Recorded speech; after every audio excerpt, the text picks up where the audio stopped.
All right, good morning or good afternoon. Welcome to the Commander's Call for the 960th Cyber Wing.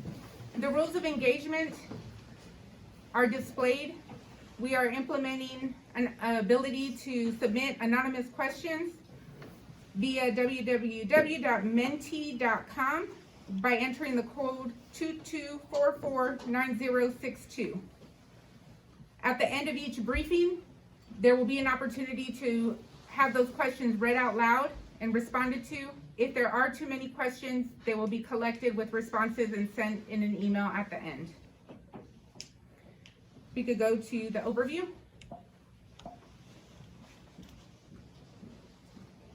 And here's the overview to present the outline of our events.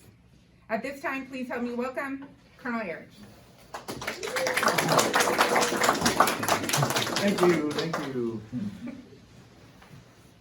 Hey everybody, welcome February Commander's Call. Really excited about what we're doing again. We're always trying to improve this, and we're going to use Menti and Mentimeter, this new technology. We're going to test it here to see if we can get some more engagement with y'all. They are completely anonymous. Questions are going to come in. We're going to try to help. Submit them at any time about anything, and then we'll sort through and try to answer them as we go. So really appreciate you helping us see if this is going to work and if it's a tool that we want to continue to use.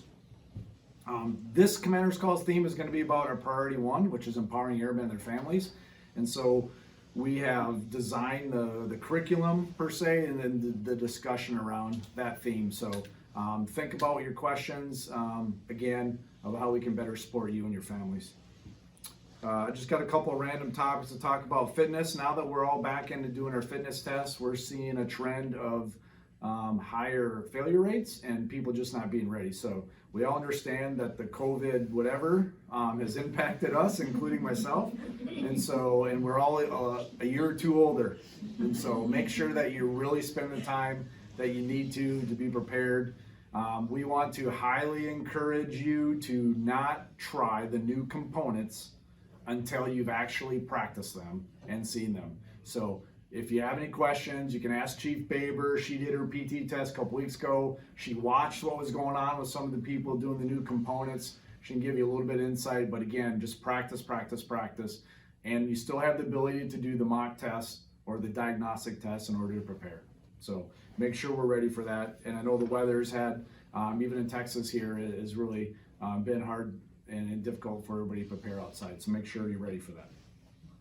Yellow Ribbon. We went to Yellow Ribbon last weekend. Chief and I did, and Casey. We had a really great time. They're starting to do these back in person again, and they really encourage us to get people there. So either pre-deployment and then reintegration. We are going to find a way to pay for it. So there should never be a reason that we say you can't go because of money. AFRC has recommitted this week from 10th Air Force. They pushed them to make sure we have money to send people. So please, there's a number of events coming up.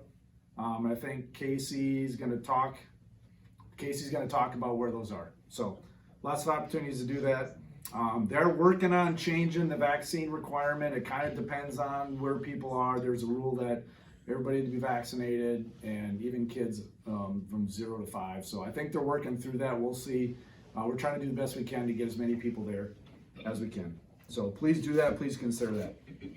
And they've also extended the window for the post-deployment. So if you didn't get a chance to do it in person during COVID, they have extended that window. So what I'm going to tell you is, if you want to go and you came back from deployment in the last couple of years and you want to go, please submit the paperwork. We'll make sure you get the opportunity to do that. Budget. So run into budget here for about halfway through the year. We're in a pretty good spot for man days, for RPA days, and our 727 account. We expect to get more authority here after the CR. Really what's hampering us right now is our CR, which is the authority, meaning what we're allowed to actually spend, even though we have some man days coming and we know that. So we've given a lot of leeway to the units to figure out how to use that money in best way to improve readiness and support the unit. And so if there's any questions about that, you need to ask us and ask AFM about where we're going with that. So right now, from a mandate perspective, we're in pretty good shape for this year. On the O&M side, which is support of AGRs and supplies and equipment, it's a different story. It's really tight, and we're in a tough spot right now, and that includes our UTA lodging. So we're doing everything we can to make sure we're taking care of UTAs and annual tour first before we take care of anything else. And we expect to have a little more authority again, either at the budget on February 19th or an additional CR authority to help us out. So we're moving that way. Not quite sure what next year is going to look like, but expect more of the same. And then the last thing I have is we've been talking about evolution and what the wing's going to look like in the future is probably not what it looks like now, and we're continuing that. We're seeing a lot of traction at headquarters, and they just created a cross-functional team at the headquarters with some support from the field. We'll have some people as part of that to look at what's the vision, the future for our business and IW and cyber, and we know we need to grow as a community, as an ecosystem, and do a better job of protecting our intellectual property, and then conducting operations and support the command commander is what we need to do. So exciting time. The headquarters it is committing to putting time and effort behind trying to figure out what we need to look like and how that impacts the current operations and information environment, and where we're going in information warfare. So really excited about that. We're gonna have a lot of people participating in that.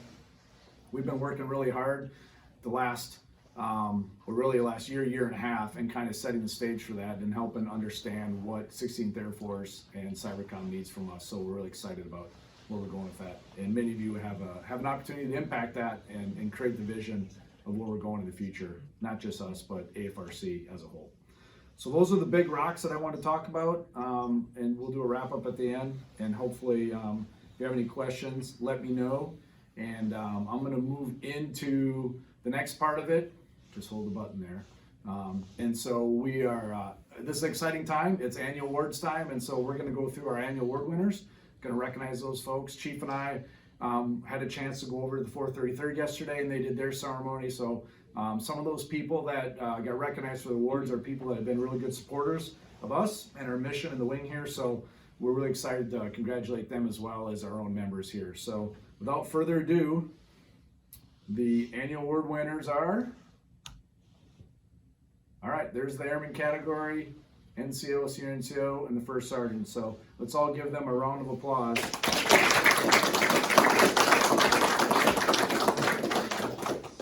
Really great work done, really appreciate that, and we're looking forward. I know Chief's taking those folks to 10th Air Force meeting next week and competing at 10th Air Force for an opportunity to go for Outstanding Airman of the Year for AFRC. All right, the remainder of the award winners, next slide please. All right, there we are, the rest of them. Congratulations to those folks.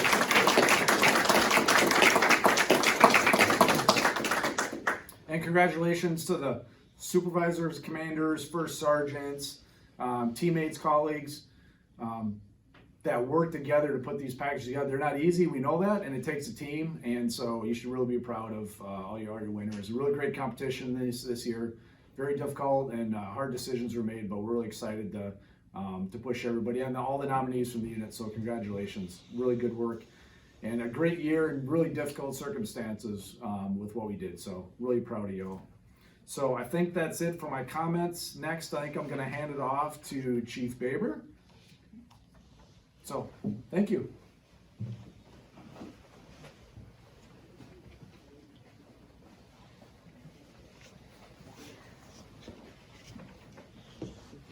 Somebody's asking a question. Okay. They just said, way to go. Way to go, like, congratulations. Okay. Fine. All right, so good morning, good afternoon, whatever it may be. So this UTA for me has been super, super exciting, and it's kind of nice to kind of take a step back and not have to travel this weekend and kind of absorb it all again and just be super busy as we usually are. So had the opportunity to talk with our force support airmen within the wing, which is our 3 Fs. And just got some Q&A mentoring kind of session with them and learning the trials and tribulations that support AFSCs have in an operational wing. Really look forward to getting all that out there to our superintendents and our supervisors. One thing we did hit on are duty titles. So it may seem like a small thing, but it really isn't. So we really need to start taking care of our airmen and looking at their development, and are we doing the right thing for them when it comes to EPRs, awards packages, all those good things. So more to come on that. Congrats to all the award winners, and congrats to the supervisors who put them in.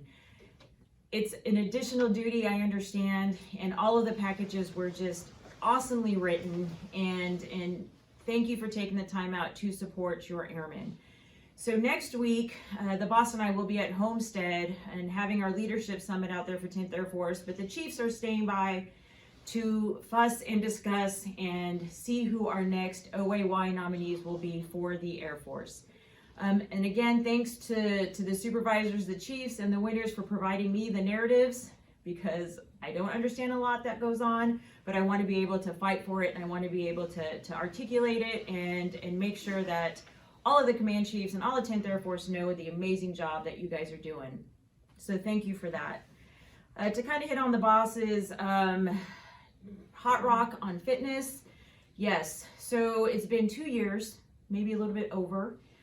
We've been giving grace, right? We've been kind of easing into this fitness thing. And in the meantime, they decided to change some of the components of the fitness assessment and just made it that more, I don't want to say confusing or stressful, just more, right? So I did take my PT test. I took all 3 components a few weeks ago and did observe some of the other components that were there. I don't know if these airmen had practiced it or if they really knew what they were getting into. It's not easy. A 3-minute plank, I don't know if anyone's tried to do that lately, is not easy. Whatever those push-ups they had looked horrendous. I was like, I don't even know what that was. So they're difficult, and just make sure you know what you're getting into when you're trying these new components. Any component of the fitness test should not be the first time the day of the fitness assessment. So start being wingmen and looking out for your fellow airmen, getting them back on. You know, I've got Captain Gonzalez in my ear every day. Chief, why aren't you out here?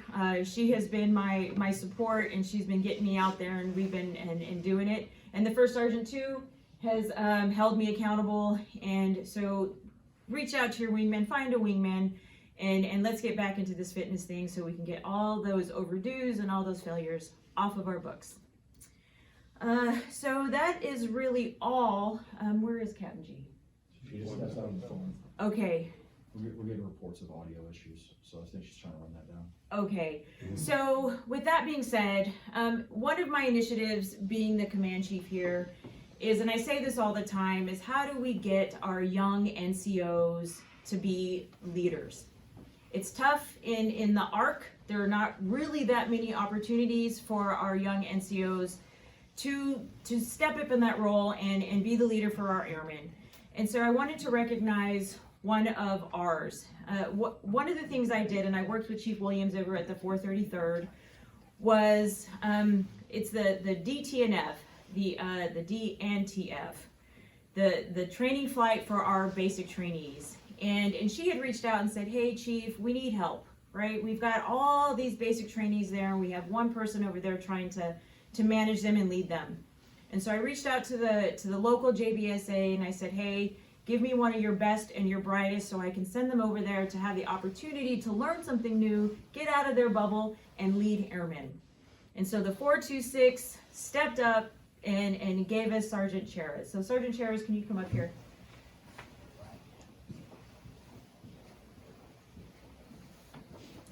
So Sergeant Cheras, okay, here he is. So he stepped up, and I really look forward to hearing from him and all of the great things that happened over there at the DNTF flight. And I'm sure it was something totally different from beginning to end, what you expected and how you ended your tour over there. So I'm very excited to hear that. But thank you for representing the wing well. Thank you for representing your commander, the 426, and Colonel Erredge and myself. We are very thankful. So thank you. So, you know, when there's opportunities out there for our airmen to take that initiative and get them out there and to be able to lead, jump at it.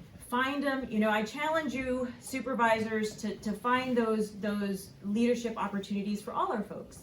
And with that being said, thank you everybody for everything you do, and thank you for being here on a Sunday afternoon, morning, whatever it is, and that is all I have. Okay. So there'll be some questions for you, sir. We're gonna need to answer those questions here. Okay.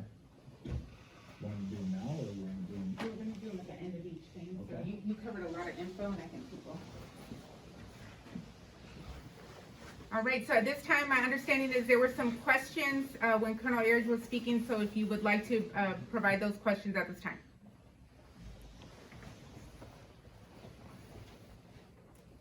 All right. Hey, good afternoon. It's Lieutenant Colonel Williams, the 55th Combat Comm Squadron.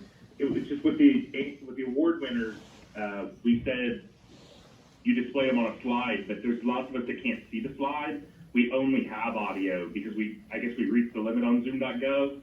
It just kept saying it was timed out, so a lot of us are only on the telephone. And so if there's things on the slides, we're gonna have the speakers speak to them because we cannot see the slides. Over. All right, thanks, Colin. I will share the award winners. The Airman category, Senior Airman Edgar Garcia Donato, 35th Combat Comm Squadron. Hold your applause to the end, please. Non-commissioned officer, Staff Sergeant Alexander Pritchett, 51st NOS. Senior NCO officer category, Master Sergeant Nathan Bingham, 35th Combat Comm. First Sergeant category, Master Sergeant Jasmine Taylor, 717th IOS. Company grade officer, Captain Brandon Kyle, 50th Network Warfare Squadron. Field grade officer, Major John DeSecco, 854th. Key spouse category, Jessica Troyer, 52nd. Kind of 860th now. 860th card number. 52nd. All right, 52nd. She was with the 52nd during it, and in the civilian category, Crystal Mays, 689th NOS. So now you can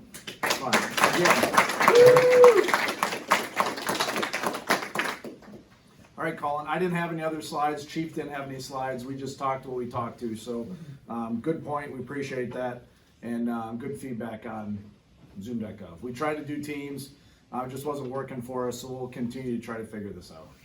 Any other questions? Anything coming in?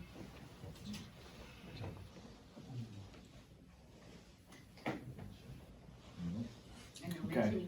All right, we're hearing problems, audio and stuff. We're just gonna plow forward here. We'll do our best, and we'll try to catch people up. We'll send the slides out afterwards. And then the briefers can clean up anything at the staff meeting on Monday. And we are recording, so that could be. All right, so we are recording it. We'll try to we'll figure out how to make it available here. Okay. We're gonna make Chief redo her whole thing for you. No. All right. Who do we have next? Me. All right, Casey.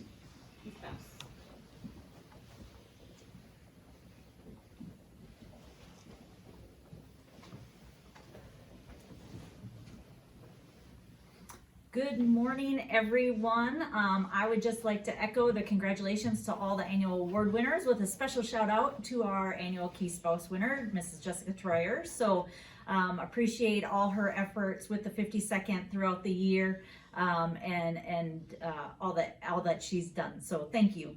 The Key Spouse program is one part of Priority 1, empowering airmen and families. And as part of that, we are working to grow the Key Spouse program throughout the wing to help create a network of support for you and your families. So to begin with, I always like to start with a blurb about what is the Key Spouse program. We always have somebody new that doesn't necessarily know what the program is. The program is an official initiative. It promotes partnerships between the command team, families, key spouses, mentors, airmen and family readiness, and helping agencies, whether that be a national helping agency or a local helping agency. It connects to all of them. It works to establish a sense of community, regardless of where you're located. It doesn't matter if you're an active duty family, if you're a traditional family, whether you live near the installation, whether you're not near the installation. We're here to support you regardless of where you are. The Key Spouse program is a vital component to creating family unit readiness. And one of the biggest misnomers with the Key Spouse program is that it's only for spouses.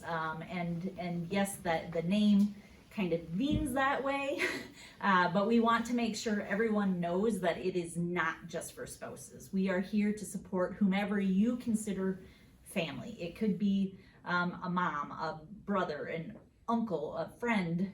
I was naming all family members. So it could be anybody. It doesn't have to be a spouse. I had a call recently from JBSA Family Readiness. They have a unit that has a new Key Spouse volunteer, and it's the mom of a young airman, and she's looking for mentoring. But just to tell you that it does not have to be families that can, or spouses that are involved. It can be anyone that is important to you. So. And the other thing that a lot of folks think is that the Key Spouse program is a social club, and we're not. We are an official unit networking resource for your families. We're not the catty social club that a lot of people have in their mind. So, and the mission is to provide reserve citizen airmen and their families a shield to better face uncertainty and challenges with a system to succeed at work and at home. So that is the mission that General and Mrs. Scobie have defined for the program, and that's what we strive to do. So next slide, please. So with that, we're always looking for volunteers. Part of priority 1 this year, one of our new objectives is to increase our volunteer ratio in our units, and so we're looking for volunteers across the wing. The primary requirement is that you have a desire to help the unit airmen and their families. Again, it does not have to be a spouse. They do not have to be near the unit. They do not have to have current access to the installation. We can do paperwork to gain them access to the installation. You just, if you have a loved one that might be interested in being an official Key Spouse, you just need to talk to your commander, your first sergeant, or your Key Spouse, or me, and express an interest in volunteering, and we can get you connected and get the process going. One of the things that I hear a lot about is that the training holds folks back. To becoming an official Key Spouse, so it's all currently available virtually. You do not have to go into an Airmen and Family Readiness Center to participate in the training. You can do it from the comfort of your home. The training is spread across the year, so if you're becoming an initial Key Spouse, it is about 15 hours, but if you think about it, that's an hour a month. So it's not a whole lot when you look at it that way. And there is additional training that's generally made available, but it's not a requirement. And then once the Key Spouse volunteers are trained, then you support the airmen and connect families to resources as necessary. Next slide, please. So some of the ways that we provide support, we support throughout the life cycle. It's not just deployments. When the Key Spouse program initially started, it did focus on deployments. It has transitioned to when you're new, we've got resources to help you get started. You're in the middle of it, and you're having transitions with children, with school and moving, and you need those resources. We've got those resources. When you're PCSing, we've got those resources. When it's time for retirement, we have access to those different resources. And during deployment, it again is still a big area for us, and we want you to know that we're here to support you through that as well. And deployments for our wing are not necessarily the standard typical deployment. So we want to make sure a deployment really is any long-term separation. So we want to make sure we're taking care of your families anytime that they're away from you. Rick touched on this. We can do that through yellow ribbon events to make sure that your families are attending those yellow ribbon events and getting those resources.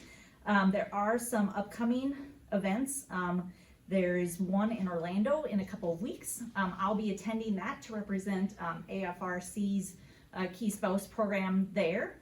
And then there will be some in Seattle in March, Orlando again at the end of March, Anaheim in April, Jacksonville in April, and then back in Seattle at the end of May. So there's various different locations. Some of them are post-deployment, so you can go to get ready. Some of them are post afterwards. You can reintegrate and have fun and hang out at Disney World or find something else to do in the area you are. Or if it's a pre, to get ready for it. So those are great opportunities, and I highly encourage you and your families to take advantage of those programs and attend that. Another thing is that a lot of folks think that in order to receive support from the Key Spouse program is that if I'm asking you if you want to be involved in the Key Spouse program, it's that I want you to be an official Key Spouse, and you don't have to be supported. You don't have to be an official Key Spouse to be supported by the program.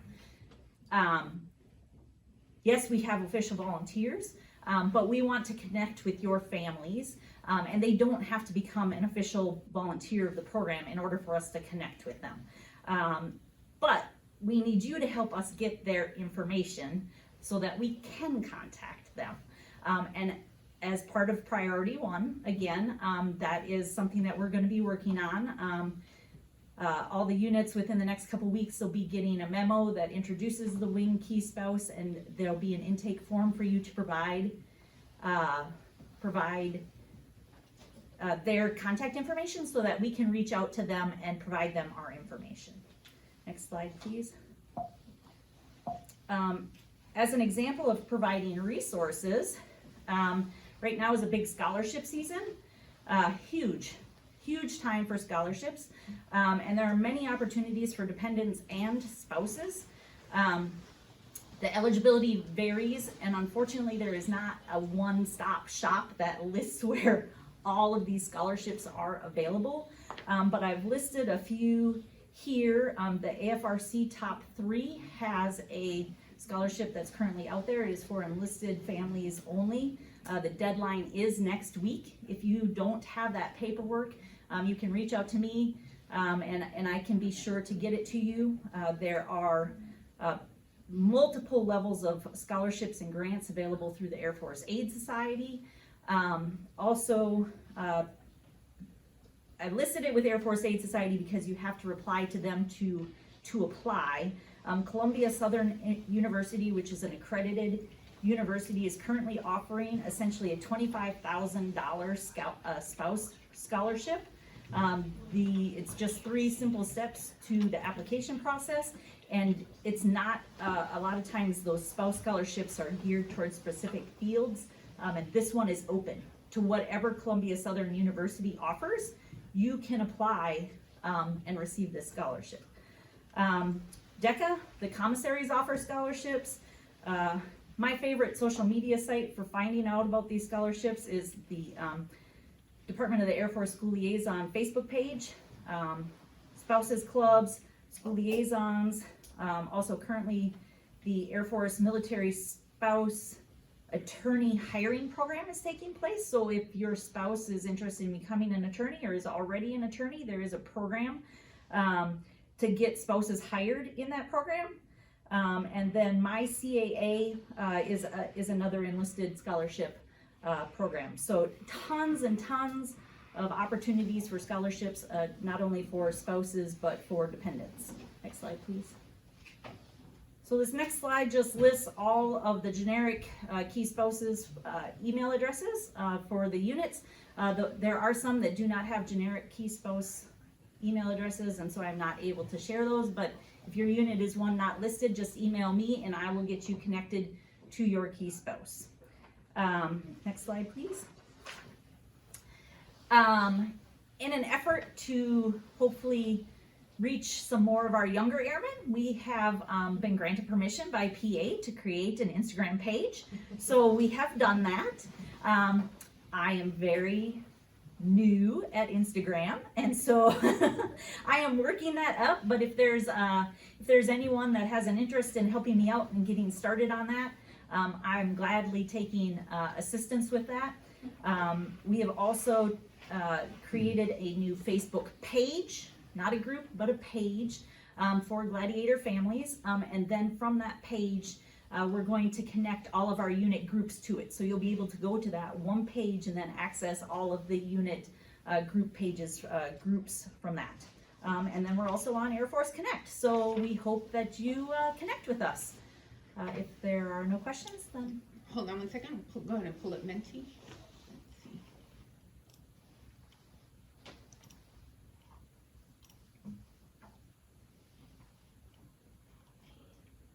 So questions are visible in Menti. When you go in there, there are no questions, ma'am, now. But select the open Q&A and type in your question on Menti. All right, next will be psychological health.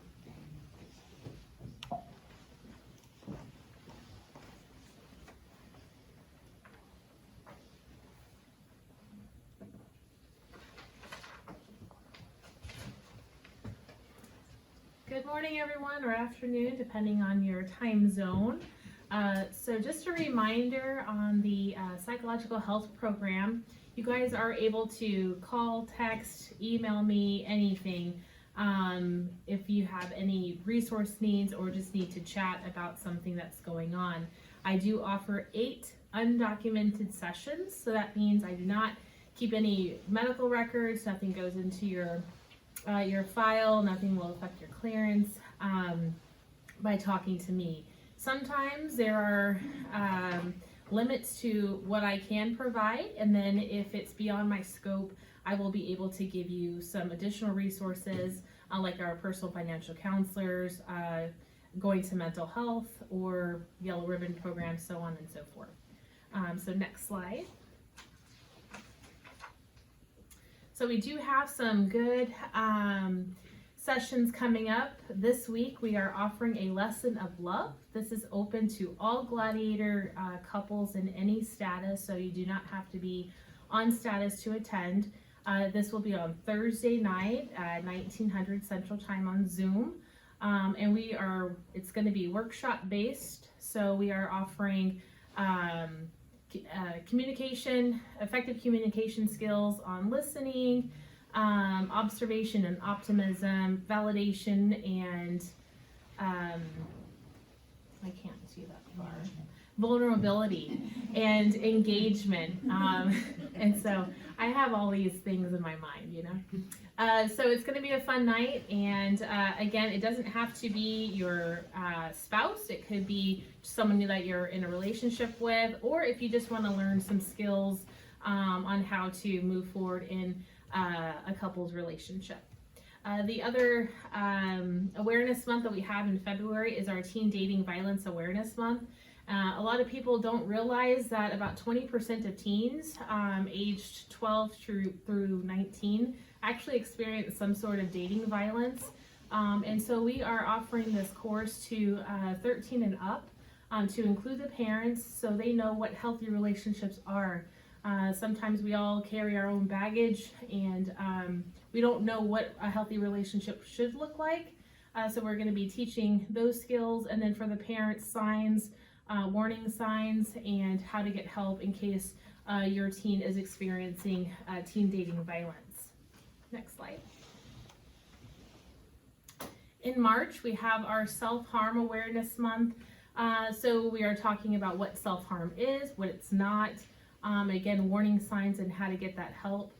Self-Harm Awareness Day is on March 1st, and we ask everyone to wear orange. On that day, snap a photo and you can email it to me, and we will share that across all of our social media outlets. In May, it's our big event, our mental health and resiliency fair in May. We are going to have special guest speaker, Mr. Kevin Hines. If you don't know who Kevin Hines is, I encourage all of you to Google him. He has tons of videos. He will be here in person. He is a survivor.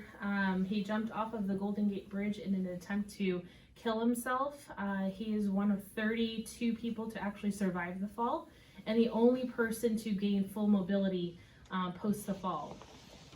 So he will be here live in person to talk about his experiences and how he overcame his mental health challenges.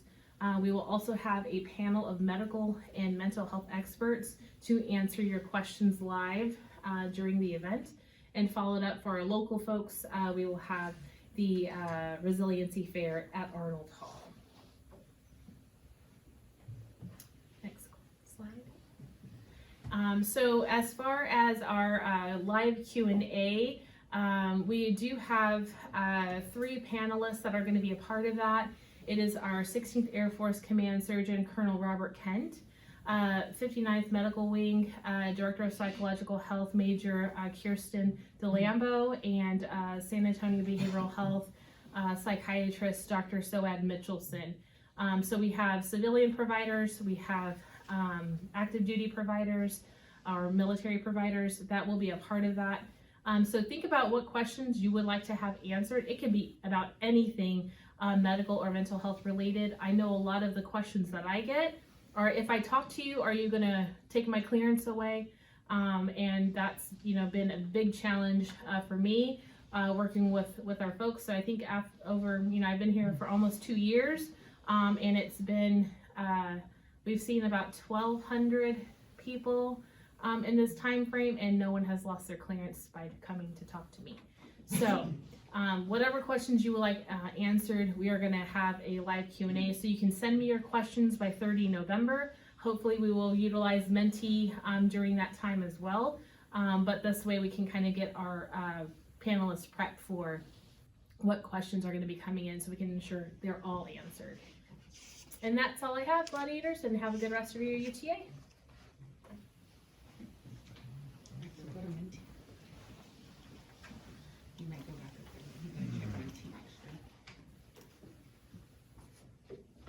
All right, Captain Shaw. Hey, good morning, this is Captain Shaw here. So, do we have my slides on here? Outstanding, thank you. So, I'm leading the Priority 1 for the Strategic Alignment and Deployment. This is for empowering airmen and families. It's been a great endeavor that we've been working on for quite a while with a whole lot of folks that's supporting it, a lot of volunteers. So I'm going to talk to you a little bit about today about the overall what it is and how it's helping the wing. I looked at a couple of wins that we've done and some challenges we've seen. Next slide, please. So laying the ground rules out for this discussion and for the entire priority for days moving forward. Through the next couple slides, if I cover something that you have in your unit, a process you have, an idea you have, or whatever, I'd like you to email me. That way we can not put forth a lot of brain power against something that's already been solved in the wing. With as many folks as we have in the wing, I'm sure there are best practices out there that could improve this priority already. So as I go through these things, if you have a thought in your head, I was like, hey, my unit already does that, and we have a process for that. Let me know. We would love to bring you into the fold and let you explain what your unit does, so you can showcase your unit's great work and everything else that's going on with you. So I would really appreciate that conversation today. The next thing down, we have a total of 19 objectives. We only have 13 volunteers, and 2 of them are TRs. That's a lot of objectives for a small handful of folks to cover. So our goal owners work very well with the team. They work a lot with the full-timers. We have those couple TRs that are in there working to it as well. They have the flexibility between the goal owners and the TRs to kind of give them tasks to work on at night if they need to. During the day, whatever their flexibility is, working with their civilian schedule. We have a lot of good work here that is being done by TRs and AGRs, so we're full-timers.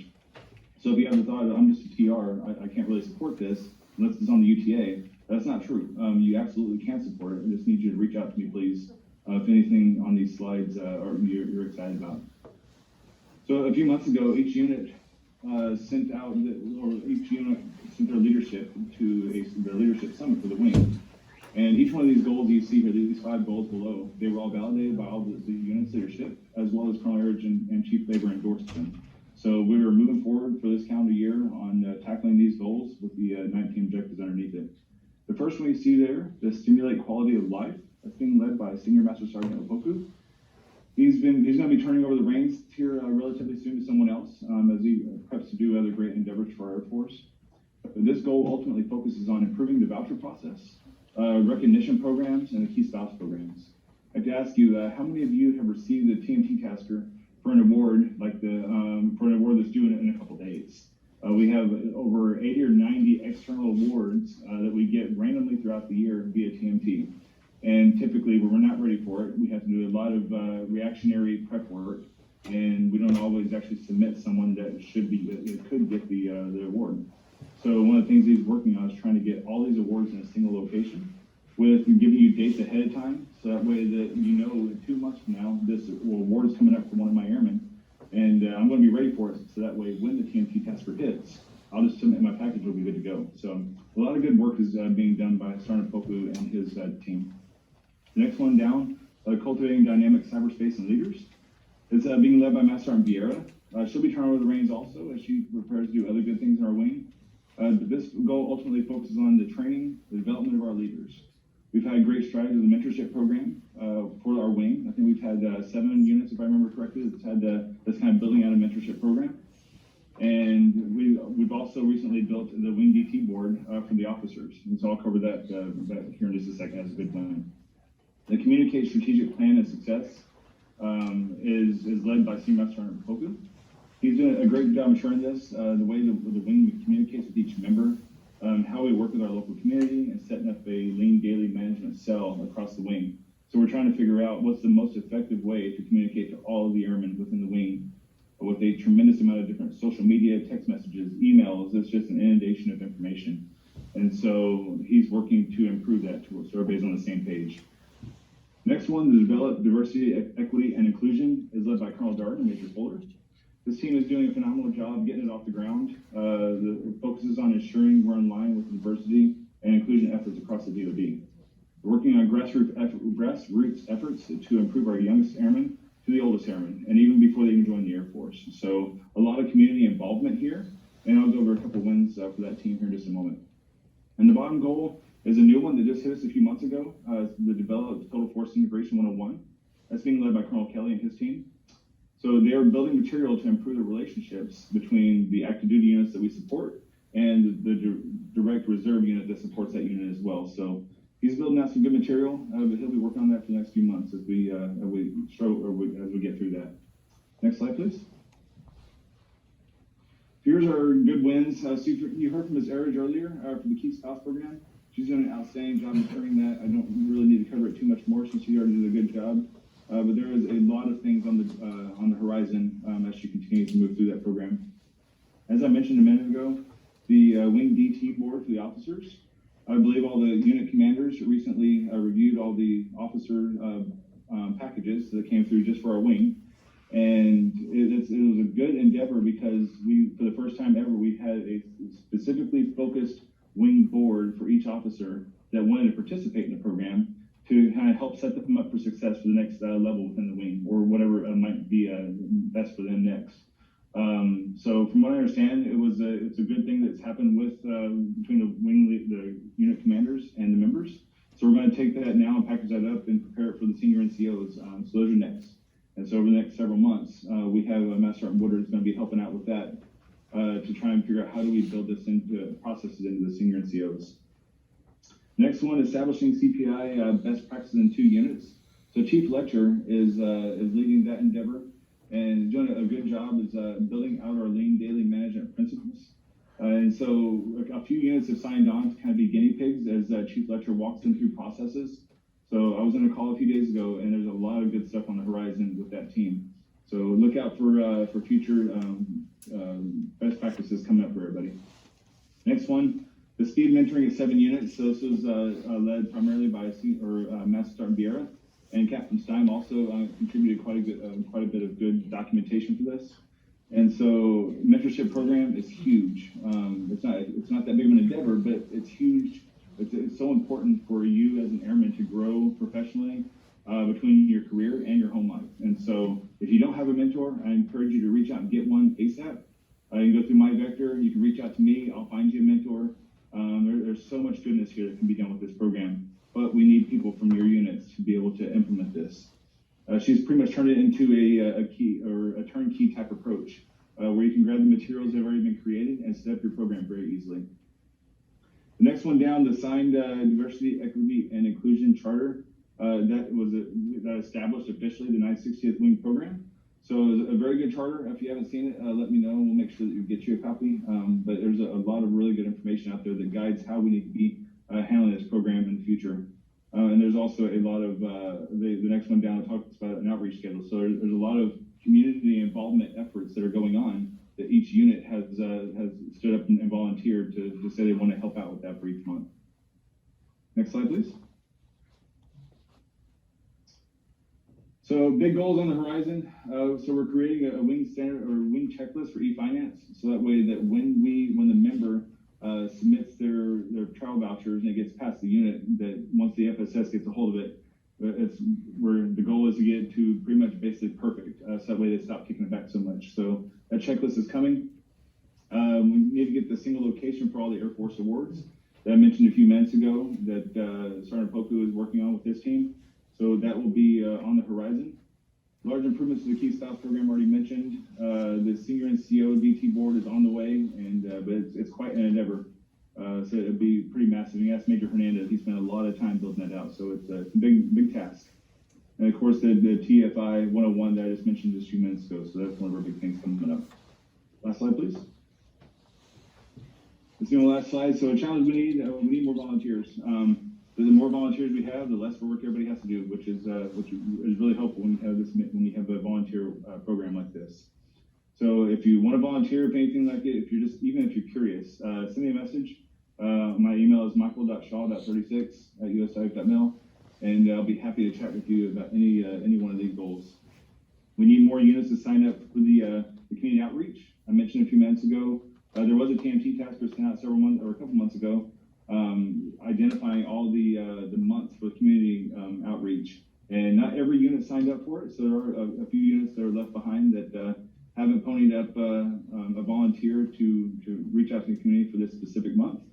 So if you have not reached out to that, if you don't remember the TMT tasker, let me know, and I will be happy to show you where it is. One of the biggest challenges is to ensure all the members have the most important information. So like I said a minute ago, trying to figure out the most effective way to communicate to everybody. Everybody has their preferred method, and we were just trying to figure out how to get to everybody. So those are our biggest challenges, some wins for our organization. If you have any questions, I will be here. Other than that, my brief is over. I'll pass on to the next person. Thank you. Hey, I just want to share real quick. We're having problems with Mentimeter, and so we ask you to either chime in. You got to work on that? All right, we got Mentimeter working again here, so. It's working for him and I, but not for you, so. Okay, for different people, it's hit and miss. So if you feel like we're not addressing your question, use the chat, come up on audio, ask your question, and we'll try to address as best we can as we continue to improve. All right, who's next? For sure. All right, Sergeant Estes.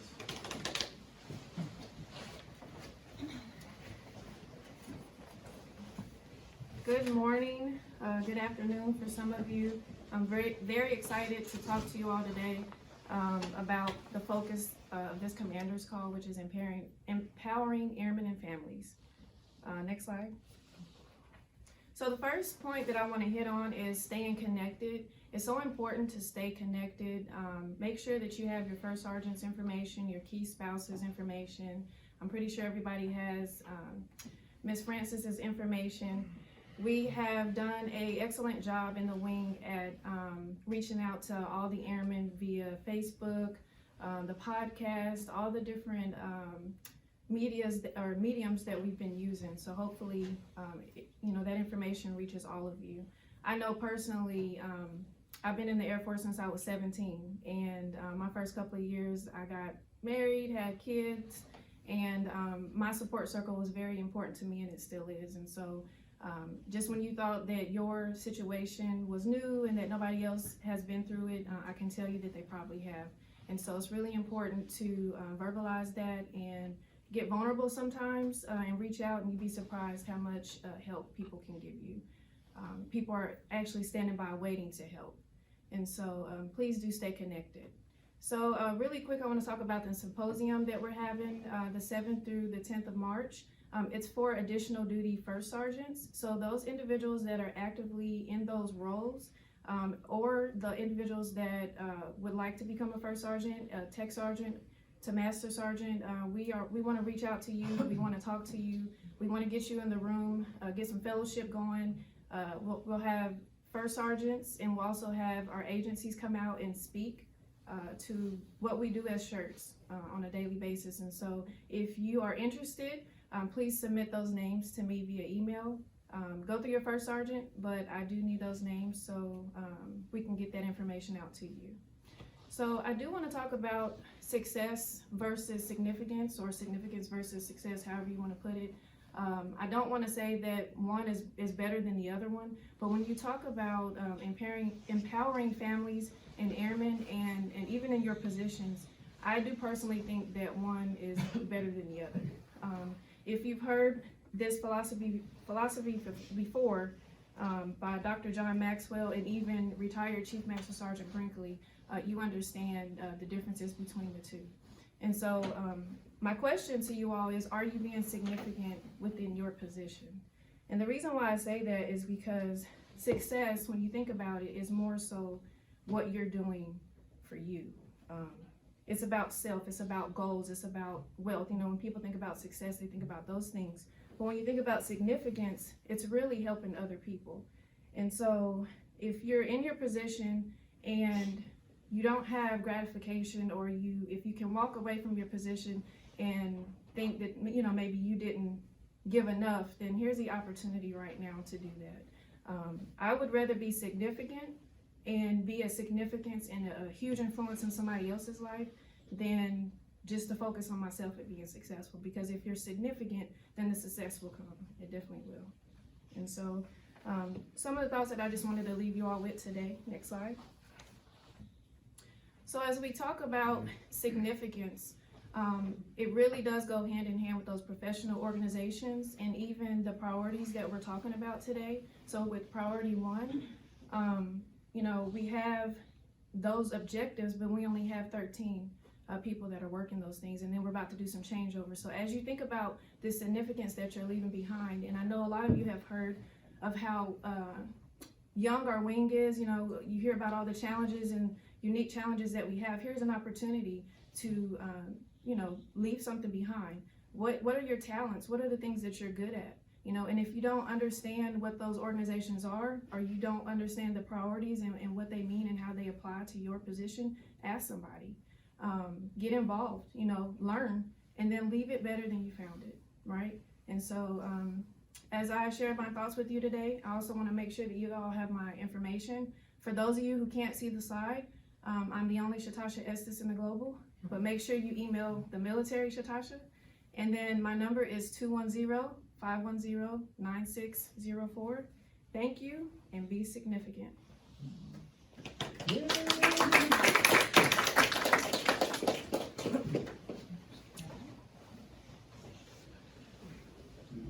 a question. Sergeant Mazik. Yes, ma'am. Can you hear me? Yes, sir. Good afternoon, everyone. My name is Staff Sergeant Mazik. I'm on MPA days with Headquarters AFRC Yellow Ribbon Reintegration Program, and I'm not with them. My home unit's the 55th Combat Communications Squadron. I just want to go through a little bit, talk about exactly what the Yellow Ribbon Program is, kind of what the events entail, and talk about your eligibility, some up and coming events for Yellow Ribbon coming up, kind of go and finish up with the Homefront magazine and who our lead contacts are for the Yellow Ribbon program. Next slide. So this program, Yellow Ribbon, I'll be honest with you, when I came back from my deployment, before I started working with the program, I just heard Yellow Ribbon and I was like, oh, it's just another government funded thing that I have to go to. I really would just want to get back with my family and be with them. But to be honest, since I've started working with Yellow Ribbon almost a year and a half now. It's an amazing resiliency program, and it offers every airman, no matter what they're going through, some type of help. It's pretty much our goal to plan and execute information events and activities for airmen and their families that are in the Air Force Reserve, and give them as much information as possible for their pre-deployment, during their deployment, and coming back and reintegrating. We recruit many different speakers from all aspects, such as TRICARE, military one source, VA, DEERS, educational opportunities. We also have JAG there that so members can write their power of attorneys, get their wills signed. We have chaplains, psychological health advocacy, and we have pre-designated rooms for that. So if a member is going through something, they can pull them off to the side and talk to them. Of course, all that is confidential. We also have other speakers, like resiliency speakers and other speakers that will go through like MRT, and we had General Gunter last event. Her breakout was amazing. Left some people crying, but the good thing about all these speakers is they're willing to stay behind if you have questions, and you get that one-on-one with them as well. We also have Keynotes Speakers. Last month was Colonel Riddle, an A-10 pilot, kind of went through his deployments and gave people going through advice. We also had back in July a guy named Chad Robichaud, who is a MARSOC Marine that went through a lot of stuff. He was embedded in Kabul during the war. He talks about all his stuff and has a breakout on PTSD, and he will stick around the entire event and kind of talk. You'll see him pull people off to the side, or people pull him off to the side and start talking about stuff, and he'll kind of walk them through some stuff. So it's just a very good program to help out airmen and their families. The events consist of a pre, post, 1 and 2. So it's all together right now because of COVID and we kind of fell behind. We are starting up just post 1 and 2 to kind of get that backlog of people coming through, so we can kind of play catch up. All events are in different locations, and they're released the quarter before and to all the reps and leadership, so that the reps can try to get out to the airmen and leadership, during the quarter, where the events are and where they're taking place.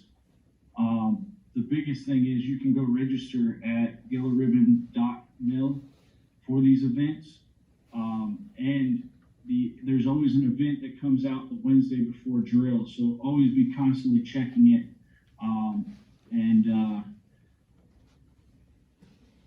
When you're eligible for this, a wing rep will reach out to you.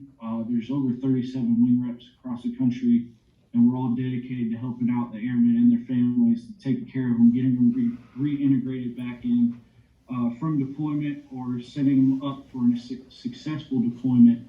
And a lot of this information that they receive here, we've gotten feedback that it's helped them out a lot. They might not need it in the very beginning, but down the road, eventually something will come up, and they're thankful that they came to one of these.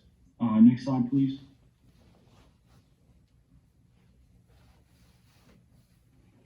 So eligibility. You have to be on 90 days of active duty in support of a contingency operation.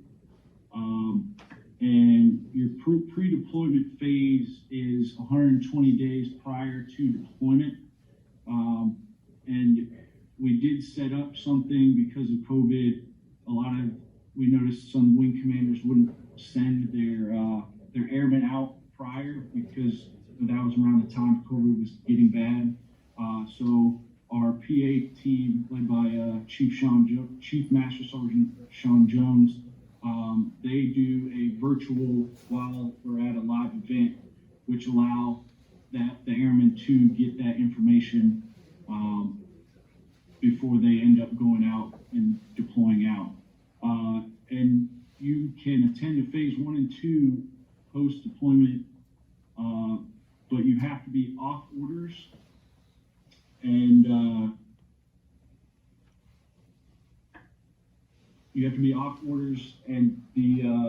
your leave ends up being, you have to be done with your leave and everything, and then we'll put you on a yellow ribbon order to come out and do post 1 or 2. And just a disclaimer, because of COVID, things with these events are always changing. The environment, policies rolling down from up top. So we try to set these events up for success by being safe and socially distancing, all that kind of stuff. And so with that being said, it used to be 12 months to where when you came back from a deployment, that's the time frame you had to attend the events. As of right now, you have up to 2 years to make a post 1 or 2 event because of COVID. Next slide. These are the upcoming events for the people on the phone that can't see this map. We do have an event coming up really soon in Orlando. The next event, we got a couple in Seattle, one in March and one in May, Anaheim in April.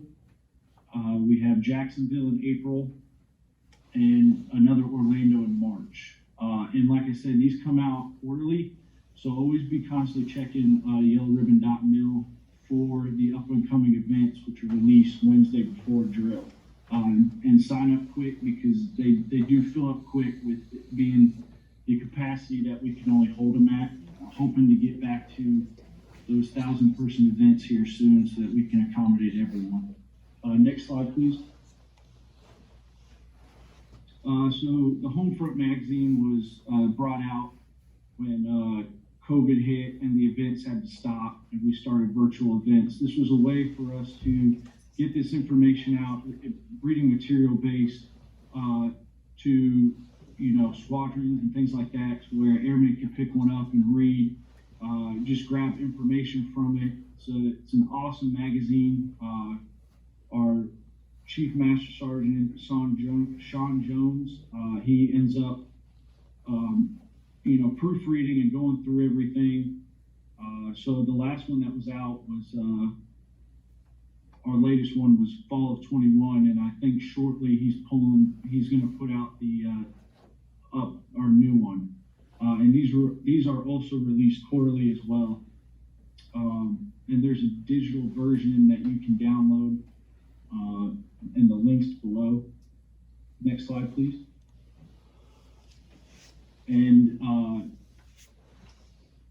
our Yellow Ribbon office phone number, our program manager, Miss Mary Hill, and our operations officer, Major Carrie Lyon,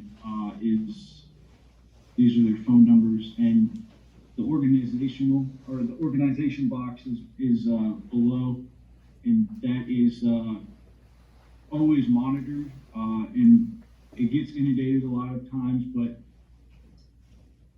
we always have someone monitoring it and asking questions, and it's a great place to shoot an email if you have any type of questions, and also asking for any type of events or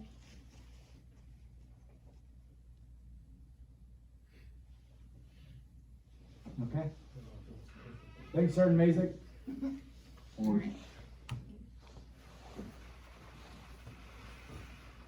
Okay, good afternoon, everyone. Good morning for some of you. My name is Joy Meadows. I am the Deputy Staff Judge Advocate here at the 960th Cyber Wing, and I'm going to talk to you for just a few minutes, I promise, about post-government employment. This is just intended to kind of be an issue spotter memory jogger. This is not going to be an exhaustive briefing on post-government employment. I can almost hear the sighs of relief in the room where I am. So we're going to move. Next slide, please. All right, so we got to start with the rule, right? We're JAGs, we love our rules. And this one is in red for me to emphasize for you that this is criminal. 18 USC 207 states that upon leaving federal government, employees are subject to additional criminal restrictions under this statute that may limit their interactions with federal government on behalf of another person or entity. Okay, what does that mean? All right, so when we talk about federal government, federal employment, we can be talking about federal civilian employment. We can be talking about military members. That can also apply to you as reservists. So that can mean leaving a job if you transition from federal government employment, and usually when you're going to work for a DoD contractor is what we're talking about here. We may need to identify if there are any conflicts of interest here. And so the way that we do that is what's called a DD Form 2945, Post-Government Employment and Procurement Integrity. It's a super fun form. It's got lots and lots of pages and lots of questions that helps JAGs identify if there's anything in your current employment as a federal employee moving into a post-government with usually a Department of Defense contractor that's going to cause you any issues. And so again, the only thing that I would stress for you all is this can be for federal civilians, for military members, and those of you leaving TR service. That can be a separation. That doesn't have to necessarily be retirement. That could just be moving on to a different position. Next slide, please. All right, so we've got a couple of different types of bands, and this is actually only 2 of them. I left a couple of things out. Again, this is just, we are just trying to do some reminders, some issue spotters here. So there is what's called a lifetime ban, and that bans if you have worked on any particular matter in the course of your career and you leave and go to a DoD contractor, you cannot work on that same particular matter for that DoD contractor. That's the bottom line. There's a lot more words up there on the screen, but that's what that means. And lifetime means, no kidding, lifetime. Lifetime of that particular matter. So if it's a contract, it's for the lifetime of that contract. If it's airframes are the other thing that I use as an example. If it's an airframe, it's that airframe forever and ever. All right, this is serious stuff. You know, if you violate this to a decent enough extent, the DOJ will come in and tell you how badly you've done that and might prosecute you. That's not my area. Anyway, but there is also a 2-year ban, and this bans former employees from representing if it's something that was under your official responsibility during your last year of federal employment. I've also had this for if you supervise anyone working on a particular matter. Usually if you're a supervisor, you get that 2-year ban when you're moving over to the DoD contractor. And again, when you fill out that 2945, that's what helps us identify those things. And so that's why that form is important. Okay, next slide, please. All right, so we're gonna do a quick example. And I briefed this quite a bit to the new employees at JBSA Randolph, and I always get someone in the room who wants to argue with me about this, or who wants to give me dirty looks about this example, but we're gonna go ahead and press forward. So we have Jerry, and Jerry works for the DoD as a GS-13 IT project manager, and then he leaves the DoD and he goes to work for ABC. So 2 years have passed, and he's sitting in a meeting at NSA on behalf of ABC that deals with an IT contract that ABC has with both DoD and NSA. And Jerry worked on this same contract when he worked for the DoD. Jerry just simply sits in his meeting and he listens. And so the question is, did Jerry violate 18 USC 207? Do I have anyone brave enough to answer the question? I'm looking at my console to see. I would say no. It depends. It's been more than 2 years. Good answer, it depends. It depends. Okay, so for the purpose of this briefing, the answer is, next slide please, yes. I'm going to jail. Yes, because what we're trying to illustrate here, and like I said, somebody always wants to argue with me about this answer. What we're trying to illustrate here is that Jerry worked on that same contract when he worked for the DoD, and so he has a lifetime ban. So I've had people argue with me that just sitting in a meeting, does that do it? I'm like, listen, all I'm trying to tell you is I'm trying to keep you out of trouble, all right? That's part of our job. And so I don't make the rules, I just try to make sure you all know what the rules are so that you stay out of trouble. So anyway, so yes, the answer, the school book, the textbook answer is yes, Jerry violated the lifetime ban. And so, you know, why are we having this discussion? Because typically you get this information when you first enter government service. Like, you're supposed to get this within 30 days of coming on board. When do you need it? When you leave government service.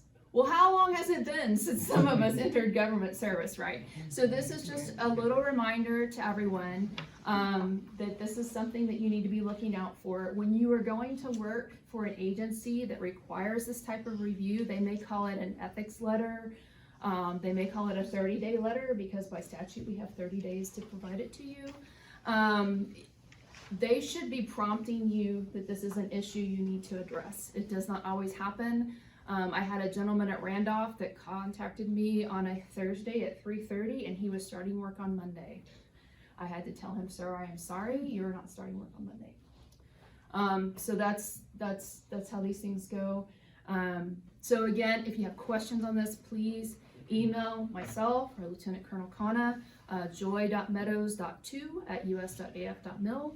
And we'll get you some answers, because usually questions in this type of forum are very fact specific. So probably better answered offline, so we'll make ourselves available for those, pending any questions from Colonel Erredge or Colonel Barton. What's the question on your chat? Yeah. Okay, cool. Okay, Nothing for excellent. me. Well, good job, Joe. All right, awesome, thank you. Before you start, Sergeant Lund, for Sergeant Mavick, were you able to rejoin? Mason. Thank you. Yes, ma'am, I'm here. Wonderful, thank you. We're gonna read a question to you. Good afternoon, I am a UDM from the 42nd COS. My question for Yellow Ribbon, currently we go out in short-term CED orders, but we do multiple throughout the year. Would this equal to eligibility?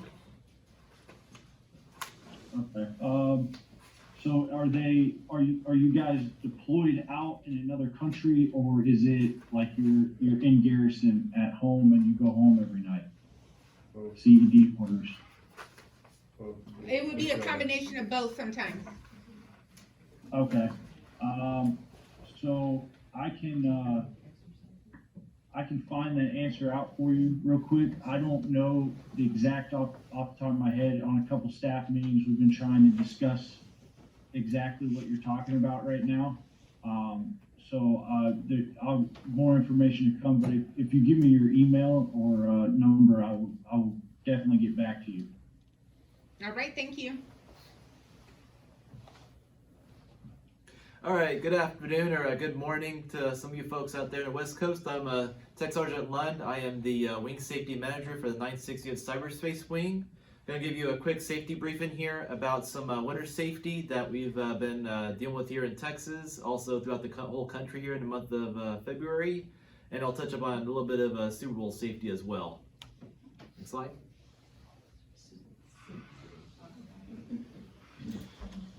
All right, so for winter safety, I want to touch upon heating home safety. So when you get to these type of temperatures, freezing temperatures, meaning 32 degrees and below, which we've been going through a lot of that lately. I think we're at the last of it. I think the worst is behind us. But regardless, I want to mention keeping your house warm during these time frames.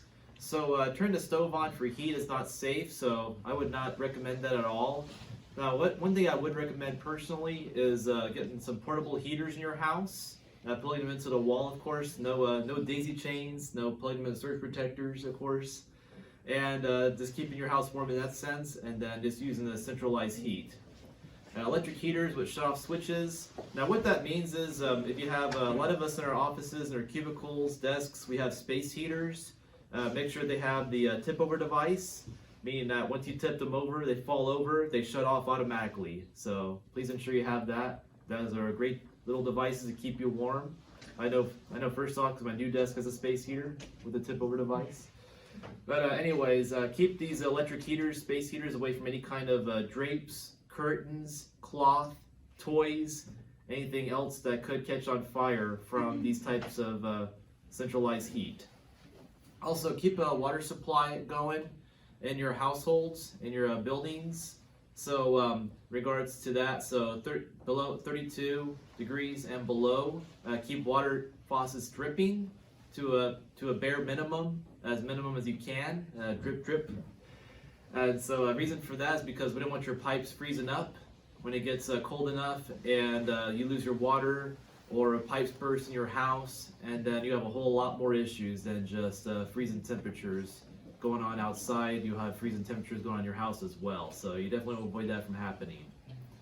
And then also some of you that are in the northeast and some of the colder conditions, melt snow, so you want to look out for make sure your snow is shoveled, of course. And then also you keep those not only with now I want to get back to continuous drip, not only with continuous drip with the sinks, but keep the doors on the bottom of your sink open as well, to keep those pipes open up as well, so that they don't burst open and they keep into a centralized type of temperature. All right, so enough about that for winter safety. I'm glad we're all warm here. I'm glad we're all safe. Like I said, I think the worst is behind us after this month.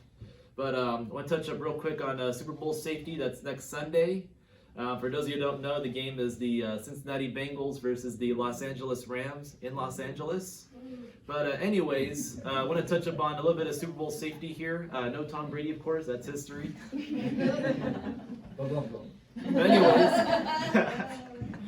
Anyways, Super Bowl safety. So with our gatherings that we have for Super Bowl safety, we for Super Bowl safety, so gatherings, I know we're technically still in COVID, so be cognizant of your gatherings that you have. I still recommend small gatherings, of course. I myself, it's just going to be the four of us, me, my wife, and two little girls that'll be in the house for the most part. And also be cognizant of what kind of snacks you have, what kind of drinks you have in your household, or the area that you have for the Super Bowl party. Whether we have wings, pizza, chips and dip. Make sure your friends and family are being fed. And then also the kind of drinks you have. Plenty of sugary, caffeinated drinks, of course. Any type of Super Bowl parties with alcohol, I recommend no more alcohol after the third quarter, because you want people to sober up. You want people to have and also, most of all, have a plan. So those of you that have Super Bowl parties with alcohol, make sure people get home safe with a Uber driver, cab driver, have a designated driver in the household, in the area that you have the Super Bowl party at. Make sure you have a DD, designated driver, most of all. So with that, without further ado, does anyone have any questions for me? Okay. And if not, I thank you for your time. All right, thanks, Gary. I think the most important thing to think about is just make good decisions. I'll put my dad hat on. Make good decisions. Have a plan is what's most important. So I really appreciate that. Jeremy Leader, I'll let you have a discussion with Lieutenant Colonel Williams about who the Bengals are. Okay. We did get one question come in to Mentimeter I want to address. Actually, it's the only question that we've been able to get through. So, questions regarding the non-EAD commissioning program. Are there any particular officer AFSCs the wing's looking for? Additionally, what ways to ensure success with submitting a package? All right, so we have a process that allows any vacant position or any AFSC, any officer AFSC that we have in the wing, that the commander can recruit for somebody and commission into it. So primarily, our wing's made up of mostly 17s and 14s, so cyber and intel, but we also have opportunities for personnel, public affairs, IG, exec officer. I think that's most of them. JAG, I don't think we can direct commission and JAG, no. So, So there was an email that went out from the 433rd that had all of us on there, the 433rd wing and us, and the positions that are available. sure. So 433rd's doing a traditional deserving airman commissioning board, and they have other opportunities in other career fields here at JBSA. But as far as within the wing, our process is you basically interview for an opportunity in an organization that you want to be part of, and then the package, we have a team that's standing by that helps shepherd those packages through the process. We're going to be in a bit of a transition, right? We're getting ready to select some new people to run that, but right now it's Major Nava and Lieutenant Mallow, and so they can help work that through. Like I said, we're transitioning a couple new people, but really it's about making sure that you're a good fit for the organization and the unit. And so we can have some more information go out about the packages and stuff. There's more. Yes, if The there's SharePoint. specific questions, just reach out to Major Nava and Lieutenant Mallow, and they'll help get the answers to questions. Yeah. So it's not a board that meets, so one package not over the other. It's really about timing. Does the organization have an opportunity, and are you a good fit for that, and are you available for the training that has to happen as well? So Major Nava, Lieutenant Mallow, if you need any further questions. All right, so I'll wrap up. Hey, I know we went a little bit long. Again, I say this all the time, but we really focus on priority one, taking care of airmen and their families, and I think we presented the things we needed to let you know what we're working on and the things we need to improve on. Of course, nothing's perfect. We know we have a lot of work to do. We are still growing and maturing, but these are the things we're focused on. Rick Erredge, Billy Baber, and the people in this room can't fix all the problems and solve them. We really need you, and you heard that from Captain Shaw. So if you have something that you really are passionate about that you want to fix, we invite you to be part of the team. We want you to be part of the solution and help us figure that out.